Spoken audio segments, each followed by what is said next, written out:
Hello बच्चों।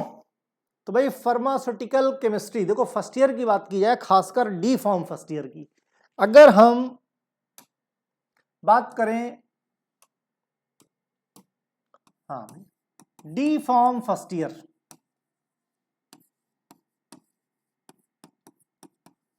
ठीक है। डी फॉर्म फर्स्ट ईयर में अगर हम बात करें सबसे कठिन सब्जेक्ट कौन है, सबसे कठिन सब्जेक्ट कौन, तो सबसे पहले नाम निकल के आता है फार्मास्यूटिकल केमिस्ट्री।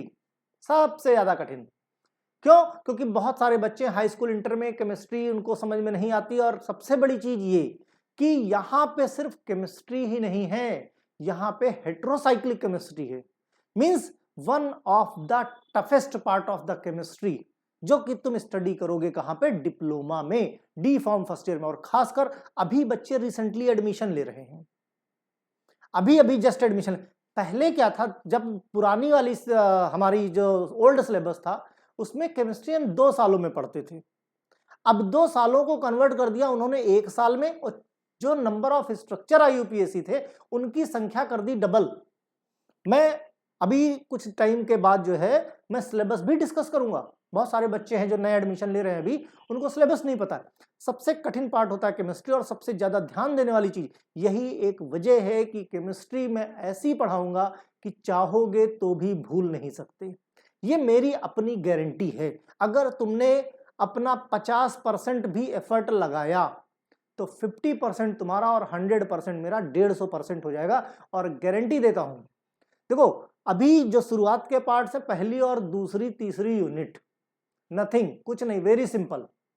तुमको असली मजा कहां से मिलेगा? चौथी यूनिट से, जहां स्ट्रक्चर आईयूपीएससी की शुरुआत होती है, वहां से केमिस्ट्री फिर तुमको कठिन दिखने लगती है। अभी 2-3 यूनिट तो एकदम हलवा है, नथिंग। इसीलिए हम मिक्स करके चलेंगे। 100% प्रीवियस ईयर के 100% जो वीडियोस हैं वो यूट्यूब पे ऑलरेडी अपलोडेड हैं, लेकिन बहुत सारे बच्चे हैं उनको सारे वीडियोस नहीं मिलते क्योंकि इस पे पेड मेंबरशिप लगी है। अब फिर क्वेश्चन ये उठता है कि सर जी आपने पेड क्यों कर दिया? फ्री भी तो पढ़ा सकते थे। तो बेटा 1.5 साल हमने फ्री ही पढ़ाया, लेकिन अगर क्वालिटी का चाहिए, क्वालिटी, तो क्वालिटी थोड़ा सा अटेंशन मांगती है, कन्वीनियंट फी मांगती है, इसीलिए ज्यादा नहीं। अगर यूट्यूब पे तुम लेते हो तो 159 पर मंथ, ठीक। और मेरा जो एप्लीकेशन है एवी केमिस्ट्री क्लासेस का, प्ले स्टोर में मिल जाएगा। उस पे लेते हो अगर सब्सक्रिप्शन तो 1200 रुपए में पूरे साल का मिल जाएगा। मींस 100 रुपीज पर मंथ पड़ा जाके, जिसमें आपको सब कुछ मैंने ऑलरेडी एक्सप्लेन कर रखा है। चाहे लाइव क्लासेस की बात की जाए, ऑलरेडी 100% वीडियोस अपलोडेड हैं, लेकिन उसके बाद भी बहुत सारे वीडियो ऐसे, पहले हमारे पास व्हाइट बोर्ड हुआ करता था, पहले छोटा सा होता था, फिर थोड़ा व्हाइट बोर्ड बड़ा किया, अब सारे के सारे, तो उसमें 50% से ज्यादा व्हाइट बोर्ड पे हैं, बच्चों को थोड़ा सा कम समझ में आते हैं। अब सारे के सारे डिजिटल पैनल पे, इसको क्वालिटी में जाके 480 पिक्सल करोगे तो एकदम क्रिस्टल क्लियर दिखने लगेगा। क्योंकि कभी कभी आपके नेट का डेटा जब कम होता है तो ऑलरेडी वो ब्लड दिखने लगता है, ठीक। ये सिलेबस है पहली यूनिट का, इंट्रोडक्शन टू फार्मास्यूटिकल केमिस्ट्री। क्या पढ़ेंगे इसमें? स्कोप एंड ऑब्जेक्टिव क्या होता है, source and type of errors पढ़ेंगे, इंप्योरिटीज इन फार्मास्यूटिकल केमिस्ट्री पढ़ेंगे, बाद में लिमिट टेस्ट पढ़ेंगे हम, क्लोरीन का, सल्फेट का, आयरन का, हैवी मेटल्स का और आर्सेनिक का। हमारा पढ़ाने का स्टाइल ऐसा ही रहेगा। जब शुरू करेंगे तो सबसे पहली स्लाइड पे आपका सिलेबस रहेगा।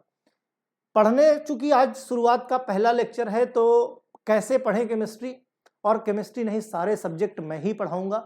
सारे सब्जेक्ट का एक ही मूल मंत्र ध्यान रख लो, आपको आपका सिलेबस रटा होना चाहिए। यही बात जिस दिन एग्जाम देने जाओगे उसके एक दिन पहले भी बताऊंगा, पूरे साल ये बोलता रहूंगा, तो पहले से ही याद कर लेना। ओके, चलो भाई शुरू करते हैं। Introduction to pharmaceutical chemistry. तो भाई फार्मास्यूटिकल केमिस्ट्री क्या है? क्या कोई दूसरी केमिस्ट्री है? भाई हमने नाम सुना है केमिस्ट्री, अभी तक हम पढ़ते चले आ रहे हैं कि केमिस्ट्री क्या होती है। अब अचानक से नाम आ गया फार्मास्यूटिकल। तो देखो जब फार्मास्यूटिकल्स की बात करते हैं, फार्मास्यूटिकल्स की बात करते हैं, तो यहां पे हम क्या कर रहे हैं? हमारा कोर्स कौन सा है? फार्मेसी का है। फार्मेसी में हम क्या जानते हैं? फार्मेसी में हम फार्मास्यूटिकल्स के बारे में जानते हैं। यहां पे हम जानते हैं डोजेस के बारे में।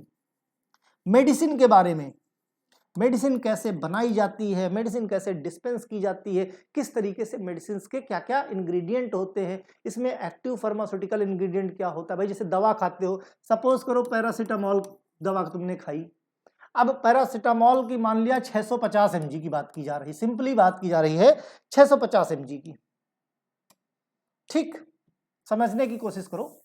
650 mg हम पैरासीटामोल की बात किए, तो क्या पैरासीटामोल में 650 mg सब पैरासीटामोल होता है? जो टैबलेट दिखती है आपको इस तरह की, ये टैबलेट पे क्या खाली पैरासीटामोल है? अगर अंदर देखोगे, डिटेल में जानने की कोशिश करोगे, तो पैरासीटामोल तो बहुत कम है, साथ में एक्सिपिएंट होता है। किसी भी ड्रग में पैरासीटामोल क्या है, नाम से जाना जा रहा है क्योंकि वो एपीआई है, एक्टिव फार्मास्यूटिकल इंग्रेडिएंट है, जो बुखार को उतारने का काम करता है। साथ में लगे होते ढेर सारे एक्सिपिएंट।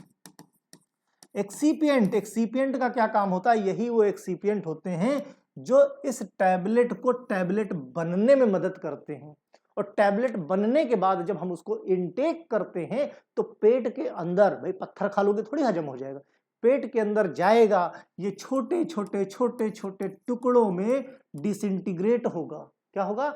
डिसइंटीग्रेट होगा। डिसइंटीग्रेट जब होगा तो ये जो एपीआई है इन टुकड़ों में होगी, ये एपीआई निकल के बाहर आपके सॉल्यूशन में, गैस्ट्रिक जूस में आए, तभी तो जाके एब्जॉर्ब होगी ब्लड में, तो इसको बोलते हैं डिसोल्यूशन। डिसोल्यूशन, क्योंकि ये एपीआई बाहर आएगा, फिर यही एपीआई कहाँ जाएगा? आपके ब्लड में जाएगा। कहाँ जाएगा? आपके ब्लड में जाएगा। ब्लड कहाँ लेके जाएगा? ब्लड लेके जाएगा इसको सेल के पास। क्यों? क्योंकि सेल के बाहर इसके रिसेप्टर्स लगे होते हैं। सेल के बाहर इस पैरासीटामोल के रिसेप्टर्स होते हैं जो इस पैरासीटामोल को ऐसे पकड़ लेते हैं और फिर अंदर लेके जाते हैं। राइट, इस तरीके से ये हमारा प्रोसेस होता है। तो बात कर रहे कि भाई केमिस्ट्री पढ़ी है, फार्मास्यूटिकल केमिस्ट्री। फार्मास्यूटिकल केमिस्ट्री में हम फार्मास्यूटिकल प्रोडक्ट के बारे में जानेंगे, केमिस्ट्री को कोरिलेट करेंगे फार्मास्यूटिकल प्रोडक्ट से। फार्मास्यूटिकल प्रोडक्ट कौन से? टैबलेट हो गया, कैप्सूल हो गया, आपका सिरप हो गया, सस्पेंशन हो गया, इमल्सन, जितने भी डोजेस फॉर्म है, जितने तरीके के भी मेडिसिन पढ़ते हैं, वो सब का सब फार्मास्यूटिकल्स। तो फार्मास्यूटिकल्स के केमिस्ट्री को जब जोड़ देते हैं, यानी फार्मास्यूटिकल आइटम की जब हम केमिस्ट्री पढ़ते हैं, तो वो केमिस्ट्री कहलाती है फार्मास्यूटिकल केमिस्ट्री। तो कह सकते हो ये भी एक केमिस्ट्री की ही ब्रांच है। भाई पढ़ तो केमिस्ट्री ही रहे ना, तो pharmaceutical chemistry is the branch of chemistry, chemistry की ही ब्रांच है। और अगर ब्रांच की बात करते तो पेड़ भी होगा। अगर हम ब्रांच की बात करते हैं तो ब्रांच की बात करेंगे तो पेड़ भी होगा, होगा कि नहीं? अब पेड़ होगा तो उसकी ढेर सारी ब्रांचेस होंगी, होंगी कि नहीं? अब ढेर सारी ब्रांचेस होंगी उस पेड़ की। यस, तो बिल्कुल ब्रांचेस हैं, है ना। ब्रांचेस की बात करें तो भाई ऑर्गेनिक केमिस्ट्री, है ना, inorganic chemistry, analytical chemistry, physical chemistry, है ना। तो बहुत सारी organic, inorganic, material chemistry, bio chemistry, बहुत सारा। देखो ये पेड़ है, इस पेड़ की ढेर सारी ब्रांचेस हैं, केमिस्ट्री की ही ढेर सारी। जैसे एक ब्रांच फार्मास्यूटिकल केमिस्ट्री है, वैसे ही बहुत तरह की ब्रांचेस होती हैं केमिस्ट्री की। उनमें अलग अलग तरीके से कैटेगराइज किया गया है कि किसमें किस तरह की स्टडी की जाएगी। अगर फिजिकल केमिस्ट्री की बात की जाए तो जो फिजिकल मैटर्स हैं, जो एनर्जीज वगैरह हैं, कैसे एनर्जी आती है, कैसे एनर्जी जाती है, कैसे रिएक्शंस होती हैं, उसकी स्टडी हम फिजिकल केमिस्ट्री में करते हैं। मटेरियल केमिस्ट्री की बात किया जाए तो study and create the different material, और उसके स्पेसिफिक फंक्शन कहाँ पे? मटेरियल केमिस्ट्री में पढ़ेंगे। ऑर्गेनिक केमिस्ट्री की बात की जाए तो स्ट्रक्चर है, IUPAC है, कैसे उसकी सिंथेसिस होती, क्या उसकी प्रॉपर्टी होती है, ऑर्गेनिक केमिस्ट्री में पढ़ेंगे। थ्योरेटिकल केमिस्ट्री में क्या पढ़ेंगे? जो केमिस्ट्री है हमारी, उनके कॉन्सेप्ट्स के बारे में जानेंगे, जो प्रोडक्ट्स हैं उसकी कॉन्सेप्ट्स के बारे में जानेंगे। इनऑर्गेनिक केमिस्ट्री की स्टडी क्या करें? Structure, synthesis and properties of inorganic materials, metals और नॉन मेटल्स के बारे में जानेंगे। ठीक, बायोकेमिस्ट्री में की बात करें तो बायो के अंदर, हमारे शरीर के अंदर जो केमिस्ट्री चल रही है उसके बारे में, एंजाइम्स के बारे में जानेंगे, हार्मोन्स के बारे में जानेंगे, डीएनए के बारे में जानेंगे, आरएनए के बारे में जानेंगे, कोडॉन्स के बारे में जानेंगे, हमारे अंदर जो प्रोटीन है उसकी क्या केमिस्ट्री है, जो हम कार्बोहाइड्रेट खाते हैं उसकी क्या केमिस्ट्री है, लिपिड खाते हैं उसकी क्या केमिस्ट्री है ना। तो ये सब कहाँ पढ़ेंगे, बायोकेमिस्ट्री में। एनालिटिकल केमिस्ट्री में टेक्निक्स के बारे में जानेंगे, कैसे एनालाइज करेंगे हम चीज़ों को, राइट। तो कहने का मतलब केमिस्ट्री एक बहुत बड़ा पेड़ है जिसकी एक छोटी सी ब्रांच फार्मास्यूटिकल केमिस्ट्री है, और इसी ब्रांच को हम यहाँ पे डिस्कस करने के लिए आए हैं। पूरे सब्जेक्ट में हम फार्मास्यूटिकल केमिस्ट्री के बारे में जानेंगे। ओके, तो चीजों को समझ समझ के पढ़ते रहो। द टर्म इनऑर्गेनिक केमिस्ट्री की बात करें, शॉर्टर सेंस में केमिस्ट्री का ही फॉर्म है, ठीक है। It deals with the study of inorganic compound, जो इनऑर्गेनिक कंपाउंड में जैसे आपके एटम हो गए, मॉलिक्यूल हो गए, हाइब्रिडाइजेशन हो गए, फार्मूला कैसे निकलेगा, कैसे बनेगा फार्मूला, कहाँ पे उसका अकरेंस है, मेथड्स ऑफ प्रिपरेशन क्या है, फिजिकल सोर्सेस क्या है, मिनरल्स हैं, एस्से हैं, फार्मास्यूटिकल एड्स, थेरेपेटिक्स, ये सब कहाँ पे हम इस केमिस्ट्री में पढ़ेंगे। Pharmaceutical substances use in treatment of, भाई फार्मास्यूटिकल सब्सटेंसेज नेचुरल सोर्सेज से किस तरीके से आइसोलेट किए जाते हैं, उनकी क्या प्रॉपर्टीज हैं, कैसे उनके अंदर, कैसे उनकी फिजियोलॉजी होती है कि हमारे शरीर के अंदर जाते हैं तो अलग अलग तरीके के एक्शन दिखाते हैं।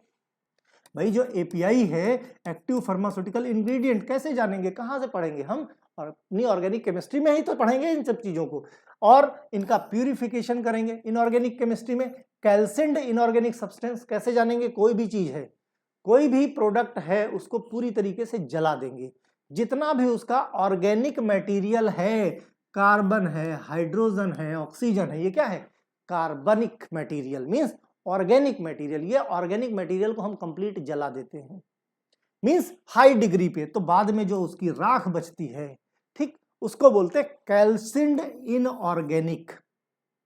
इनऑर्गेनिक मींस जितना भी कार्बनिक मटेरियल था, ऑर्गेनिक मटेरियल था, वो सब हमने जला दिया। तो लास्ट में तो हमें एग्जैक्टली एलिमेंट्स के बारे में पता चलेगा। Plant, animal, microbes for synthesis of the chemicals कैसे यूज होते हैं। एंशिएंट टाइम पे, बहुत पहले की बात की जाए तो जो पारा होता था, मरकरी, गोल्ड, कॉपर, सिल्वर, ये सब मेडिसिन की तरह इस्तेमाल किए जाते थे। क्यों? क्योंकि आज के जो दौर में जो दवाएं चल रही हैं, इन दवाओं का नॉलेज नहीं हुआ करता था। तो पहले जो नेचुरल सोर्सेस थे, उन्हीं से ही जो मेटल्स थे आपके, भाई पारा, गोल्ड, मरकरी, सोना, चांदी, लोहा, इन्हीं सब चीजों से इसका इस्तेमाल करके बीमारियों को ठीक करने की कोशिश की जाती थी। वो अलग बात है कि 10 में से 5 पेशेंट मर जाते थे, लेकिन 5 बच जाते थे। जहां 10 के 10 मर रहे, वहां 5 तो बचा लिए। ओके, द टर्म फर्म, और ये सब चीजें कहां में मिलेंगी, इनके स्पेसिफिकेशन आज भी अगर हम देखना चाहें तो कहां मिलेंगे, ये फार्माकोपिया में मिलेंगे। कहां? Pharmaceuticals is listed in pharmacopoeia. आज भी पुराने प्रोडक्ट, नए प्रोडक्ट, सबकी लिस्टिंग है फार्माकोपिया में। तो फिर बात करते हैं भाई, ये फार्माकोपिया कौन सा बवाल है। फार्माकोपिया क्या है? तो फार्माकोपिया ग्रीक वर्ड में, फार्माकोपिया को ग्रीक वर्ड में बोलते हैं फार्मेकॉन, जिसका मतलब होता है ड्रग या मेडिसिन, और पियो, फार्मेकॉन और पियो, पियो मतलब होता है टू मेक, कैसे कैसे दवा बनाई जाए, इनके स्पेसिफिकेशन कहां पे लिखे हुए मिलेंगे, फार्माकोपिया में मिलेंगे। ठीक, ये देखो 2022 की लेटेस्ट इंडियन फार्माकोपिया की फोटो लगी है, 4 वॉल्यूम है। ये फार्माकोपिया बनाता कौन है? हमारे देश की जो आपकी रेगुलेटरी एजेंसी है, जिसको बोलते हैं Indian pharmacopoeia commission, IPC in short. इनका काम होता है फार्माकोपिया में इंप्लीमेंट करना, रिवीजन करना, रिवाइज करना। ठीक है, तो अभी मार्केट में ये आई नहीं है, कुछ दिन में आ जाएगी। तो ये होती भाई आपकी फार्माकोपिया। तो फार्माकोपिया की बात करें तो फार्माकोपिया के बारे में थोड़ा और जानते हैं। क्या होता है भाई फार्माकोपिया में? मोनोग्राफ और ऑफ ऑफिशियल ड्रग्स। मोनोग्राफ, अब मोनोग्राफ में क्या क्या होगा भाई? द वर्ड मोनोग्राफ, ये क्या है? एक रिटन स्टडी होता है। ग्रीक वर्ड होता है मोनो का मतलब सिंगल, और ग्राफ का मतलब होता है टू राइट।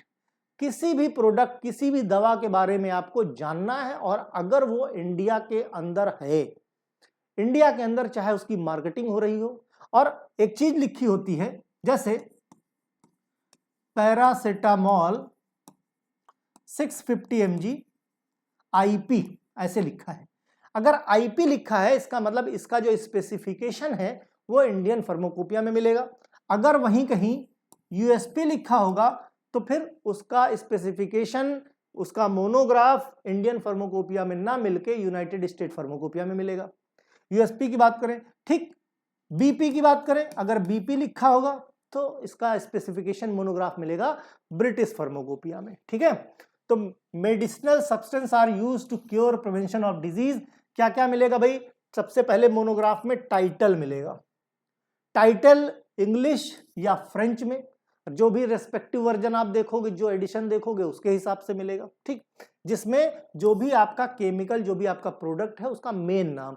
एक बार अपने कॉलेज की लाइब्रेरी में जाओगे और फार्माकोपिया मांगोगे तो जरूरी नहीं कि लेटेस्ट एडिशन हो, लेकिन पीसीआई की रिक्वायरमेंट है तो कोई ना कोई एडिशन देखने को जरूर मिल जाएगा। वहां पे आप देखना मोनोग्राफ के टर्म में ही सारा कुछ एक्सप्लेन किया रहेगा। ओके, केमिकल फॉर्मूला लिखा रहेगा वहां पे, नेसेसरी ग्राफिक मॉलिक्यूलर फॉर्मूला, और वहां पे उसका स्ट्रक्चर भी माइट बी की पॉसिबल मिल जाए तुमको। केमिकल नेम लिखा रहेगा, केमिकल नेम की बात करें आईयूपीएसी लिखा रहेगा उसका, ठीक है, आईयूपीएसी लिखा रहेगा। सॉलिबिलिटी उसकी किसमें किसमें है, सिग्निफिकेंट रेफरेंस रहेगा, और कहां पे 15 से 25 डिग्री सेल्सियस पे किसमें सॉलिबल है किसमें नहीं वो लिखा रहेगा। डोजेस फॉर्म लिखा रहेगा, कितना अमाउंट में कितने बार वो प्रिस्क्रिप्शन में मदद करेगा। इम्प्योरिटी कितनी है उसका भी जो डिटेक्ट होती है वो भी सारी डिटेल रहेगी। स्टोरेज इसका कैसे कर सकते हैं, मींस जिसकी वजह से कंटामिनेशन ना हो पाए, किसी तरह का क्रॉस कंटामिनेशन या कंटामिनेशन ना हो पाए, तो उसको स्टोर करके कैसे रखोगे उसकी भी डिटेल आपको फार्माकोपिया में मिल जाएगी, ठीक है। अब स्कोप एंड ऑब्जेक्टिव की बात करें, भाई स्कोप क्या है, ऑब्जेक्टिव क्या है, तो देखो मेन चीज तो ये है फार्मास्यूटिकल केमिस्ट्री पढ़ने का, स्कोप और ऑब्जेक्टिव दोनों की अगर हम बात करें तो सबसे पहले तो किसी भी ड्रग का की क्वालिटी कैसे, भाई प्रोडक्ट पहले चीज बनाओगे कैसे, क्यों पढ़ रहे हैं, प्रोडक्ट कैसे बनाओगे। भाई अगर हम बात करें किसी भी मेडिसिन के बारे में, किसी भी मेडिसिन के बारे में बात करें, भाई अल्टीमेटली फार्मासिस्ट हो, कहीं जॉब करने जाओगे, जॉब कैसी करोगे, जॉब में भाई या तो मार्केटिंग करोगे, है ना, या इंडस्ट्री जाओगे, है ना, या अपना खुद का कोई बिजनेस कर लोगे, या कहीं हॉस्पिटल में जॉब कर लोगे, है ना, या कोई गवर्नमेंट जॉब कर लोगे। मींस लॉट ऑफ स्कोप है, ये क्या है, ये सब स्कोप्स है। कहीं टीचिंग कर लोगे, कहीं लैब टेक्नीशियन बन जाओगे, है ना, ये सब क्या है, स्कोप है। इन सब जगह पे कहीं ना कहीं आप जा सकते हो, हर जगह।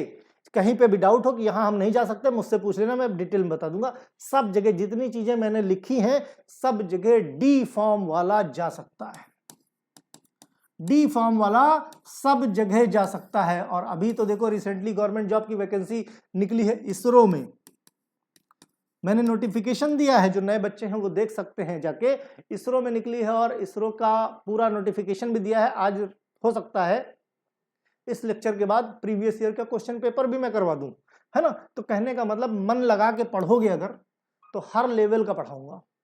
अल्टीमेटली पढ़ने के बाद कोई ना कोई सोर्स ऑफ इनकम आपका होना चाहिए, तो आपको गाइड भी करूंगा टाइम टाइम पे कि कैसे काम करना। बस आपको करना क्या है, पढ़ते रहना है, सेशन को लाइक करते रहना है, अपने दोस्तों में इसको स्प्रेड करते रहना है, ठीक है। चलो भाई, तो एश्योर करना है काहे कि जो आपने दवा बनाई, हाँ हम बात कर रहे थे दवा की, मेडिसिन की। अब मेडिसिन सबसे पहले क्या, मेडिसिन कैसे आ गई मार्केट में, उसके पीछे का फंडा क्या है, कैसे आ गई मार्केट में, हवा में तो आई नहीं होगी। पहले भाई जैसे अभी कोविड आया था, कोविड आया, कोविड की वैक्सीन आई, है ना, वैक्सीन आई, कहां से आई, फार्मास्यूटिकल प्रोडक्ट है ना, कोई डॉक्टर थोड़ी बनाया, फार्मासिस्ट ही बनाया होगा। तो कैसे आई, इसकी सबसे पहले रिसर्च की गई। क्या किया गया, रिसर्च किया गया इसका,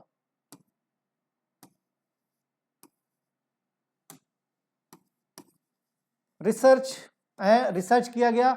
रिसर्च के बाद फॉर्मूला डेवलप किया गया, फॉर्मूला डेवलप किया गया, इसीलिए इसको बोलते हैं R&D।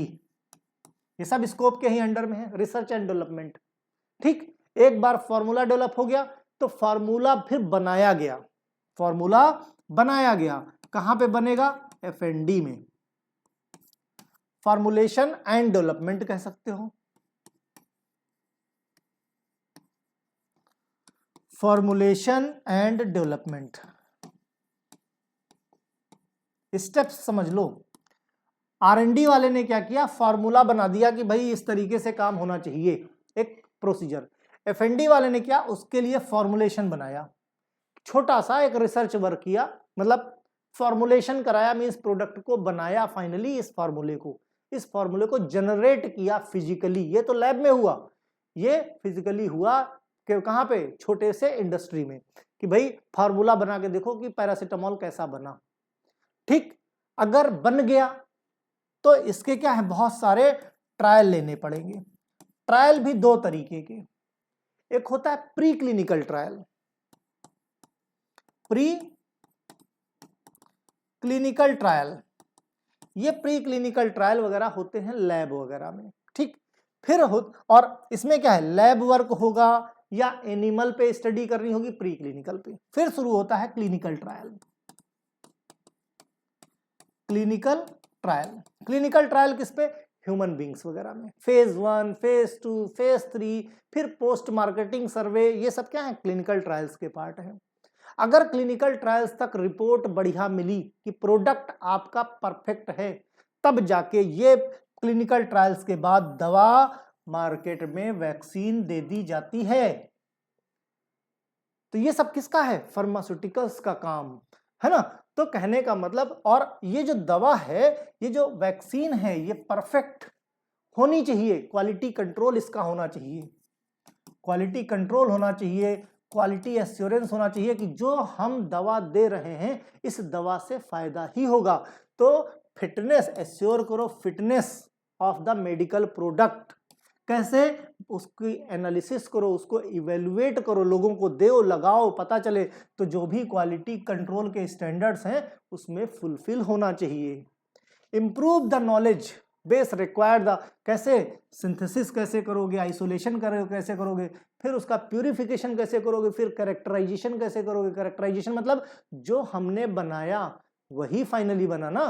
भाई आपने क्या किया, ए प्रोडक्ट लगाया, बी प्रोडक्ट, दो रिएक्टेंट लगाया, आपको प्रोडक्ट मिला क्या, सी। दो रिएक्टेंट लगाया, दो केमिकल कंपाउंड, दो मॉलिक्यूल हमने आपस में क्या किया, रिएक्ट कराया, हमको सी मिला। तो जो सी मिला है इसका कैरेक्टराइजेशन करो।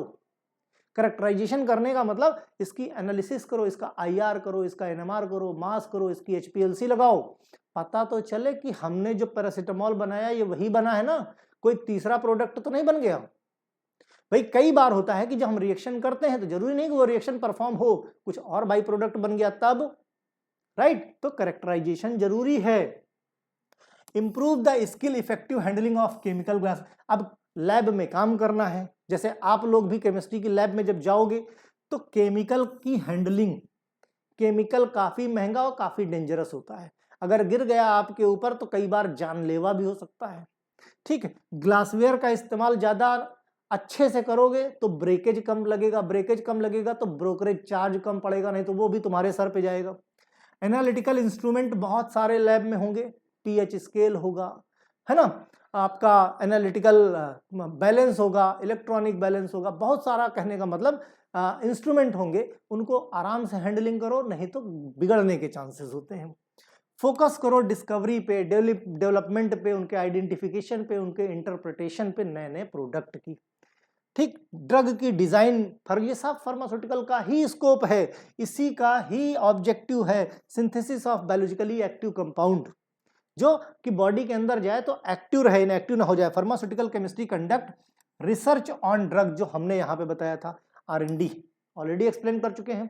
ठीक है, रिसर्च, फिर फॉर्मुलेट न्यू ड्रग, रिसर्च कर ली, रिसर्च के बाद उस फॉर्मूले को डेवलप तो करना पड़ेगा, फिर उसकी मॉनिटरिंग करनी पड़ेगी कि क्वालिटी उसकी जो हमने बनाया वो परफेक्ट है कि नहीं, उसके बाद प्रॉपर प्रोसेस से उसकी मेकिंग यानी मैन्युफैक्चरिंग होगी, जो हमने यहाँ पे ये कंप्लीट प्रोसेस कैसे कैसे होता है मैंने एक्सप्लेन कर रखा है।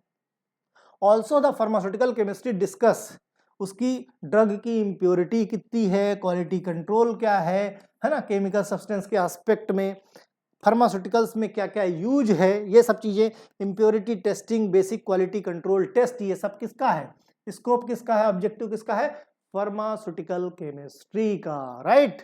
तो ये बात रही और यहाँ पे हमारा ये लेक्चर खत्म होता है। उम्मीद है 3-4 लेक्चर में इसको खत्म कर दिया जाएगा। नेक्स्ट में हम लोग जो है पढ़ेंगे एक्यूरेसी और प्रिसीजन मींस क्वालिटी कंट्रोल के बारे में नेक्स्ट वीडियो में, प्लस सिग्निफिकेंट फिगर और 1-2 लेक्चर उसमें चीजें और उसमें ऐड करके थोड़ा सा अच्छे से बनाने की कोशिश करेंगे। अगर अच्छा लगा तो सेशन को लाइक करो। ओके।